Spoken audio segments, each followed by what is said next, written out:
Bimbingan dan Konseling Angkatan 2018 NIM 1805095075. Kali ini saya akan mempraktikkan sebuah praktikum bimbingan dan konseling kelompok. Simak videonya berikut ini. Assalamualaikum. Waalaikumsalam. Silakan masuk, ayo. Dari mana ini tadi? Dari kantin. Oh, dari kantin. Ayo masuk, ayo. Assalamualaikum warahmatullahi wabarakatuh. Waalaikumsalam warahmatullahi wabarakatuh. Selamat pagi anak-anak. Pagi. Bagaimana kabarnya kalian hari ini? Alhamdulillah baik. Alhamdulillah. Jadi sebelum kita memulai kegiatan pada hari ini, kita berdoa terlebih dahulu. Berdoa dimulai. Berdoa selesai. Baik, kita sudah berdoa. Sebelumnya Ibu mau tanya nih ya. Apakah teman-teman semua sudah pernah mengikuti bimbingan kelompok sebelumnya? Pernah. Berarti tahu dong ya bimbingan kelompok itu apa? Ya, Ada yang tahu? Bisa angkat tangannya? saya. Bimbingan kelompok itu adalah pembelajaran kelompok 2 siswa atau lebih bersama satu guru. Pembelajaran tentang pembahasan materi yang belum kita ketahui sebelumnya. Baik, terima kasih. Itu temannya sudah mengutarakan apa yang dimaksud dengan bimbingan kelompok. Selanjutnya Ibu akan menjelaskan apa sih sebenarnya bimbingan kelompok itu. Nah, jadi teman-teman semuanya, bimbingan kelompok itu adalah suatu kegiatan yang dilakukan secara berkelompok dan terdiri dari 2 atau 10 orang, yang dimana dalam kelompok tersebut, kelompok ini akan adanya interaksi satu sama lain, saling mengutarakan pendapat, saran, dan lain sebagainya. Nah, tujuannya apa? Tujuannya agar teman-teman semua bisa mendapatkan sebuah wawasan atau pengetahuan serta bisa mampu berkomunikasi di depan umum dengan pede gitu pastinya. Dan manfaatnya juga teman-teman juga bisa dapatkan pengetahuan yang sebelumnya teman-teman belum tahu pengetahuan tersebut, dan juga bisa saling menghargai antara satu sama dengan yang lain, dan pastinya juga menimbulkan sikap yang positif pada diri teman-teman sekalian. Nah, itu tadi manfaatnya. Dan juga ada dalam bimbingan kelompok ini juga ada asas-asasnya. Yang pertama itu asas kesukarelaan. Nah, asas kesukarelaan ini teman-teman tidak ada paksaan dalam mengikuti bimbingan kelompok. Apakah tidak ada paksaan dari teman-teman semua? Tidak ada. Tidak ada, berarti real ya, ini termasuk ke dalam asas kesukarelaan. Teman-teman tidak dipaksa untuk mengikuti kegiatan bimbingan kelompok hari ini. Dan yang kedua ada asas keterbukaan. Nah, asas keterbukaan ini teman-teman saling mengutarakan pendapat, bebas mengungkapkan apa saja. Nah, teman-teman tidak ada keraguan-raguan dalam mengungkapkan apa yang teman-teman ingin ungkapkan. Ibu juga seperti itu, kita saling terbuka satu sama lainnya. Nah, lalu yang ketiga ada asas kerahasiaan. Nah, asas kerahasiaan ini teman-teman jika merasa itu privasi, kita semua akan menjaga asas kerahasiaan teman-teman sekalian. Jadi kita saling terbuka dan saling menjaga satu sama lain rahasianya ya. Nah, lalu setelah ada asas, ada juga yang namanya suatu tahapan dalam bimbingan kelompok. Nah, tahapan bimbingan kelompok ini ada tahap pembentukan, ada tahap transisi, ada tahap kegiatan, ada tahap penutup. Nah, yang sedang kita lakukan sekarang adalah tahap pembentukan kelompok. Lalu selanjutnya nanti ada transisi, kegiatan, dan penutup. Nah, sampai di sini mungkin ada yang belum paham atau mau ditanyakan, silakan. Tidak. Paham ya berarti ya semuanya? Nah, berarti berlanjut lagi. Nah, jadi dalam bimbingan kelompok ini juga ada 2 topik yang dibahas, yaitu topik tugas dan topik bebas. Nah, topik tugas ini Ibu yang tentukan sendiri karena ini baru pertama kalinya kita bertemu. Nah, kalau topik bebas itu kalian bebas mau topik apa saja mau dibahas, mau bahas ini, mau bahas itu, boleh. Tapi karena kita baru pertama kali, jadi Ibu yang tentukan sendiri ya. Itu dari topik-topiknya. Lalu kemudian dalam bimbingan kelompok ini ada aturannya juga. Jadi teman-teman nanti, nah ini termasuk pola duduk kalian ini aturan dalam bimbingan kelompok. kalian di sebelah sini, nah itu seharusnya kan banyak ya, tapi yang hadir hanya segini ya. Nah ini salah satu aturan dalam kelompok juga, bimbingan kelompok. Dan juga ketika teman-teman, ketika kita memasuki tahap diskusi nanti, ketika teman-teman sekalian mau bertanya, silakan angkat tangannya dulu, baru ibu persilakan teman-teman untuk mengutarakan pendapat. Itu aturan-aturan dalam bimbingan kelompok. Nah sampai di sini paham ya semuanya ya? Oke, baiklah. Kalau sudah paham, kita belum kenalan ya kita ya. Oh ya, ada baiknya kita perkenalan dulu ya, supaya saling kenal. Karena pepatah ada yang mengatakan bahwa tak kenal maka tak sayang. Berarti kita harus kenal dulu biar saling sayang ya. Mungkin bisa ibu dulu ya perkenalan ya. Ya, ibu perkenalkan diri dulu. Jadi nama ibu adalah Dela Dusantika Sumuri. Kalian bisa panggil Ibu Dela, Ibu Del, bisa sesuka kalian, pokoknya senyaman kalian. Nah itu dari ibu. Sekarang giliran kalian lagi untuk perkenalan diri. Tapi sebutkan nama, kelas, alamat, dan hobinya apa. Dimulai dari sebelah kiri ibu. Perkenalan. Nama saya Aura Febri Azhara Saparudin. Saya kelas 10 IPA 1 SMA Darun Najah. Hobi saya menyanyi dan menari. Alamat saya Gunung Steleng, Jalan Perintis, RT 04, Kelurahan Penjel. Oke, lanjut. Nama saya Nabila Nursadila. Saya kelas 10 IPA 1 dari SMA Darun Najah. Alamatnya?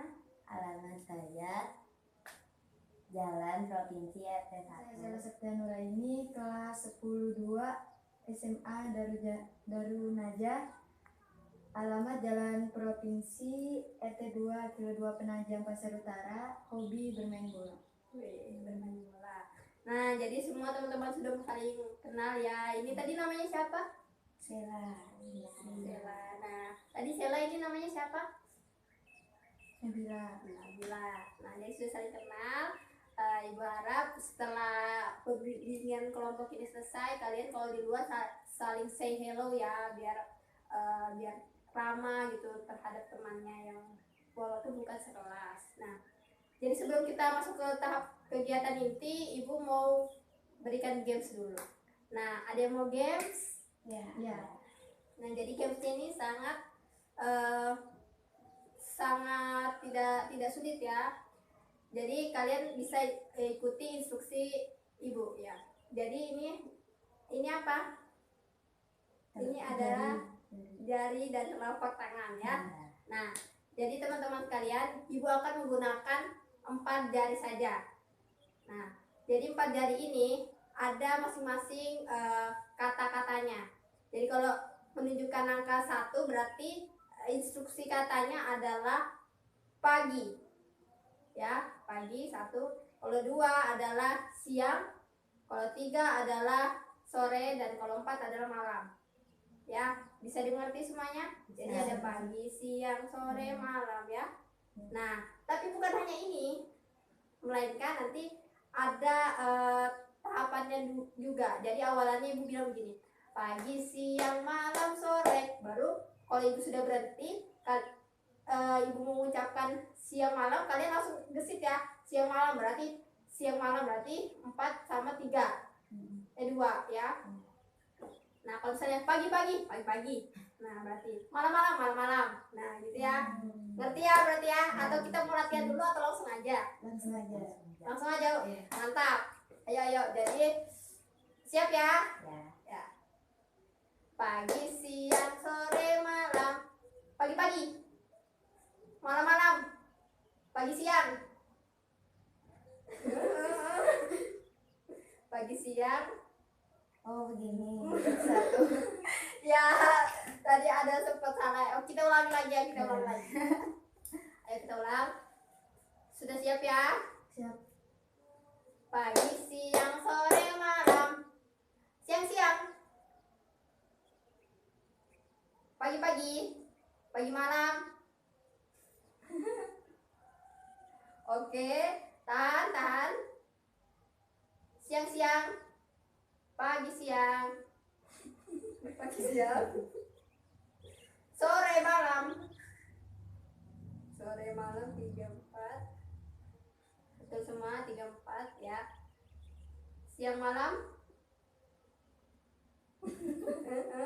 Siang malam. Oke.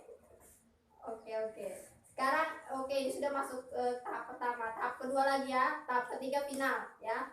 Tahap kedua. Oke, siap-siap semuanya. Pagi, siang, sore, malam. Siang. Sore malam. Siang pagi. Sore pagi. Malam sore. Oke, sudah gugur ya. Gugur 1. Berarti sisa 2. Ya, kita mulai lagi. Pagi, siang, sore, malam. Sore malam. Sore malam. Pagi siang. Siang pagi. Pagi siang. Siang pagi. Malam. Malam pagi. Malam pagi. Siang. Pagi malam. Pagi malam. Pagi malam. Malam pagi. Malam pagi. Siang sore. Pagi. Malam. Malam sore. Siang pagi. Oke, tepuk tangan untuk teman-teman.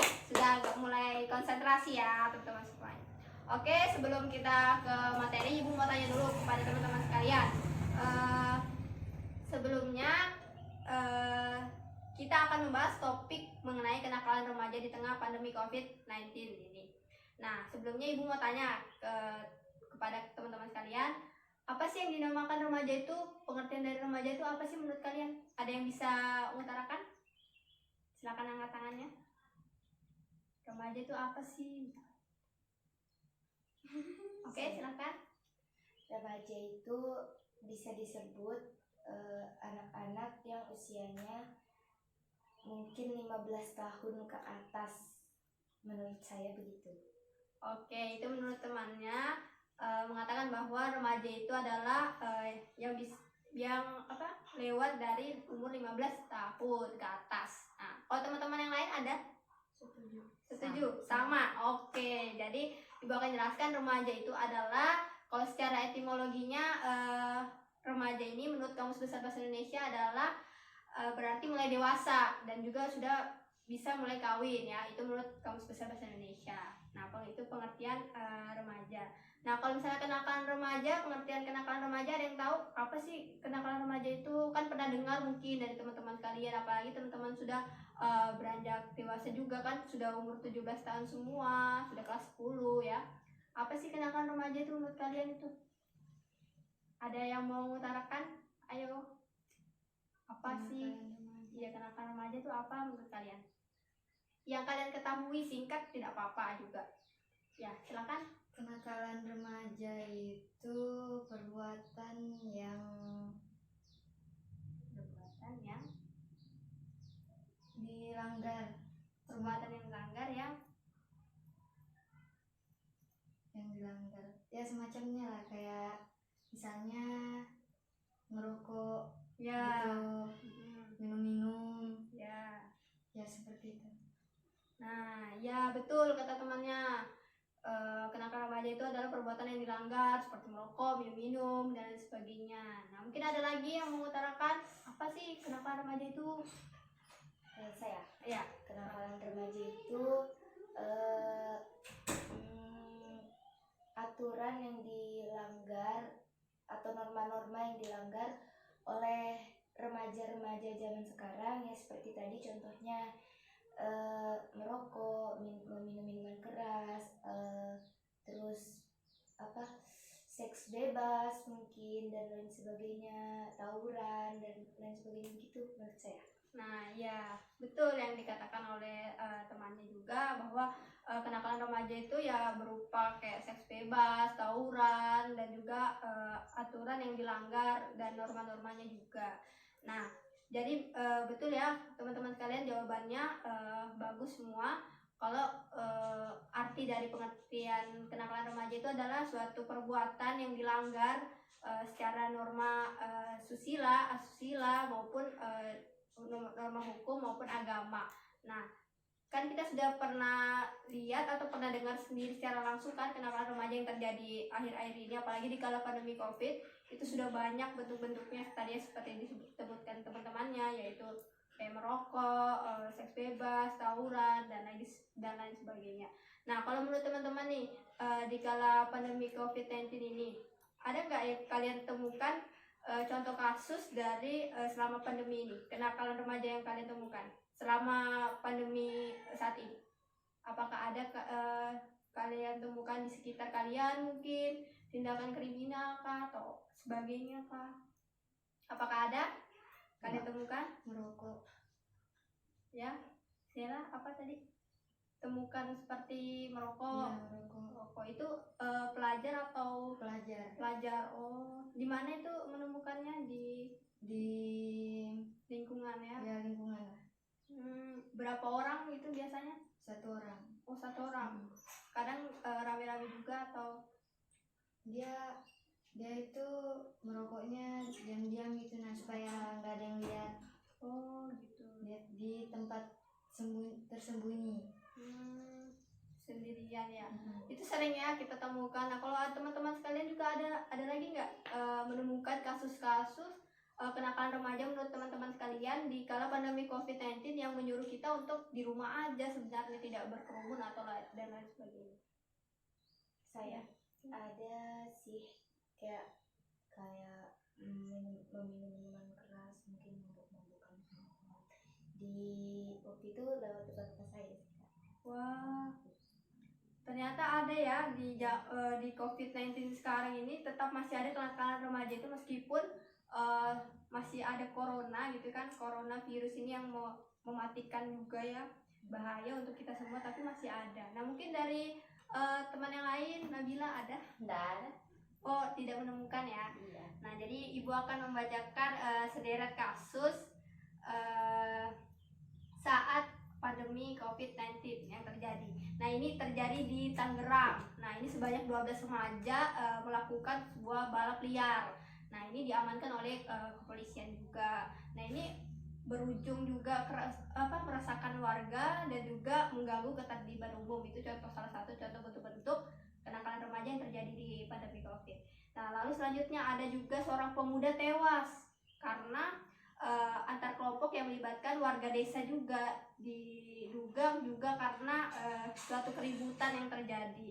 Nah, ini juga termasuk kepada kenakalan remaja karena remaja yang melakukan. Lalu ada juga di akhir bulan Maret 2020 lalu terjadi tawuran antar pelajar di Palmerah, Jakarta Barat. Nah, ini juga sudah membuktikan bahwa bulan-bulan ini atau negeri kita saat ini tidak aman karena banyaknya kenakalan remaja ataupun tindak kriminal yang terjadi.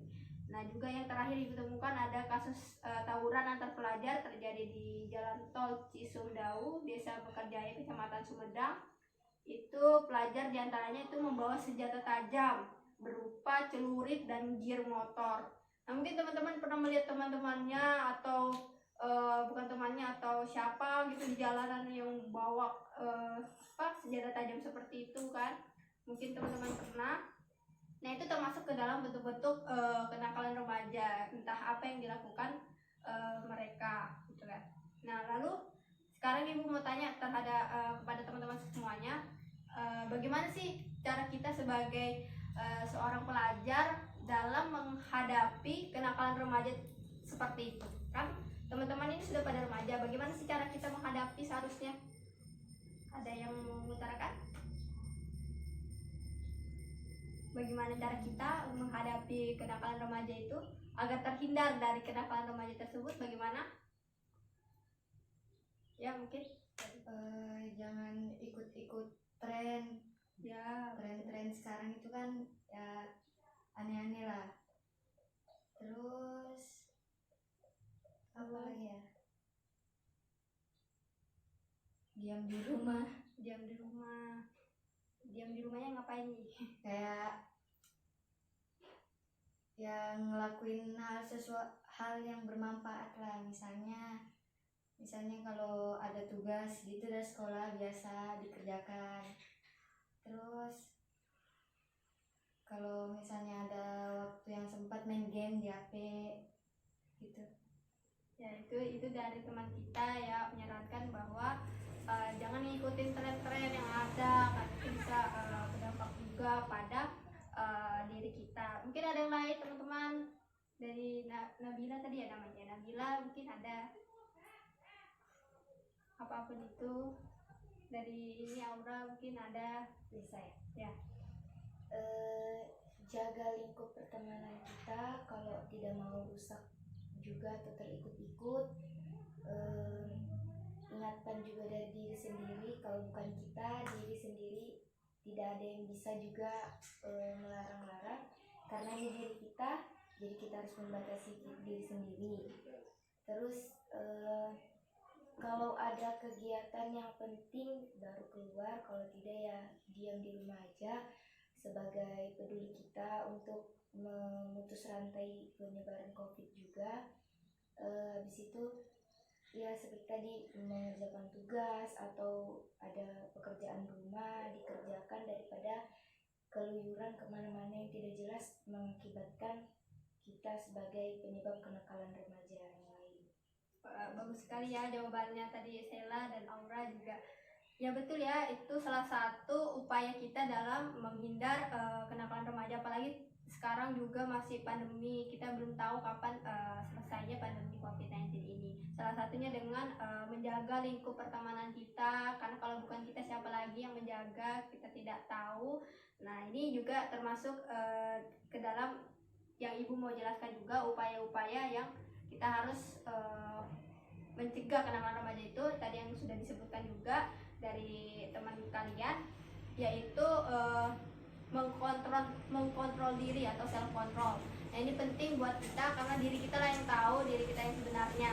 Jadi ketika kita mau melakukan ini, kita bisa mengontrol diri kita, apakah ini baik atau tidak buat diri kita sendiri. Nah itu yang pertama. Lalu kenali kenakalan remaja itu seperti apa. Nah seperti yang tadi teman kita diskusi bersama, bahwa kenakalan remaja itu banyak ada tawuran, ada seks bebas, ada minum-minuman dan lain sebagainya. Jika kalian sudah mengenali apa itu kenakalan remaja, kalian akan berpikir 1000 kali untuk melakukannya. Nah lalu pahami bahaya dan dampak. Nah bahayanya apa? Bahayanya untuk diri sendiri juga dan lingkungan sekitar. Dampaknya apa? Dampaknya bakalan juga terkena bagi diri sendiri dan juga orang-orang sekitar, misalnya dikeluarkan dari sekolah atau tidak mendapatkan pekerjaan gara-gara pernah melakukan suatu tindakan kriminal misalkan.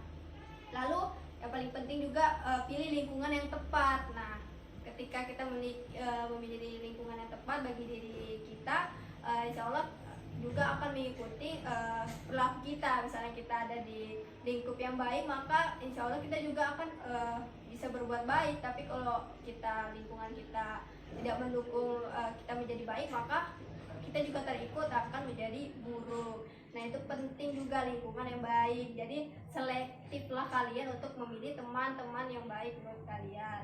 Nah lalu yang paling penting apa? Yaitu mendekatkan diri kepada Tuhan. Nah karena kita agama Islam, kita semua muslim, jadi kita senantiasa harus mendekatkan diri kepada Tuhan, agar kita, kalau misalnya kita mendekatkan diri kepada Tuhan, kita ingat Tuhan kita tidak jadi melakukan sesuatu hal yang buruk. Nah itu juga termasuk ke dalam self control kita. Jadi pentingnya kita menambah ibadah kita, sering kajian-kajian ya, kajian majelis ilmu. Sekarang juga lagi online, jadi banyak itu ya kajian-kajian melalui online, ceramah-ceramah, nonton ya. Itu salah satu upaya dalam mencegah kenakalan remaja. Teman-teman tadi sudah mengutarakannya, pendapatnya bagus-bagus semua dan sesuai dengan apa arti dari mencegah kenakalan remaja tersebut. Baiklah, tadi kita sudah diskusi mengenai apa sih sebenarnya kenakalan remaja, bentuk-bentuknya dan upaya kita dalam mencegah kenakalan remaja tersebut.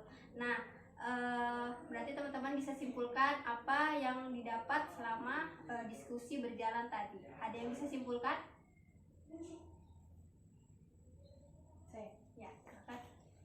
Ya, kesimpulan dari materi yang disampaikan Ibu tadi adalah kita harus menjadi remaja yang bermutu bagi negara, menjauhi kenakalan-kenakalan remaja, dan ikut serta dalam memutus rantai penyebaran COVID juga, terutama bagi kami yang remaja-remaja ini diam di rumah saja jika tidak ada kepentingan yang mendesak sekali, karena itu untuk menjauhi kenakalan remaja dan juga untuk memutus rantai penyebaran virus. Oke, bagus sekali. Nah, itu sudah mewakili ya teman-teman semuanya apa yang disampaikan oleh temannya, bahwa kita sebagai remaja juga, ya kalian sebagai remaja harus bisa mengontrol dirinya dengan menjadi pelajar yang bermutu, bermanfaat, dan juga pastinya bisa menjaga moral kalian sebagai anak bangsa. Sebelumnya Ibu mau tanya, apakah kegiatan pada hari ini mau dilanjut pada pertemuan selanjutnya atau cukup sampai di sini saja? Saya Terserah dari teman-teman sekalian maunya seperti apa. Boleh dilanjut atau cukupkan sampai di sini saja. Kalau misalnya akan dilanjut di pertemuan selanjutnya, berarti topiknya berbeda dari topik hari ini. Jadi seperti apa, teman-teman? mungkin cukup sampai di sini saja. Oke, mungkin cukup sampai di sini saja ya. Oke, baiklah kalau seperti itu. Penutup dari Ibu, jadilah pelajar yang bisa bermanfaat bagi nusa, bangsa, negara, dan agama, dan hindarilah perbuatan-perbuatan yang merugikan diri sendiri dan orang lain. Nah, mungkin sekian dari Ibu. Terima kasih atas waktunya sudah berkenan hadir dalam bimbingan kelompok hari ini. Wabillahi taufiq wal hidayah. Wassalamualaikum warahmatullahi wabarakatuh. Waalaikumsalam warahmatullahi wabarakatuh. Apakah diskusi hari ini menarik bagi kalian? Ya, Menarik. Apakah menyenangkan diskusi hari ini? menyenangkan. Oke. Kalau menyenangkan, Ibu akan memberikan selembaran evaluasi. Ini bisa kalian isi ya, tentang kegiatan pada hari ini. Silahkan diisi dulu. Ya, apakah sudah diisi semuanya? Ya, Sudah. Oke. Terima kasih untuk hari ini.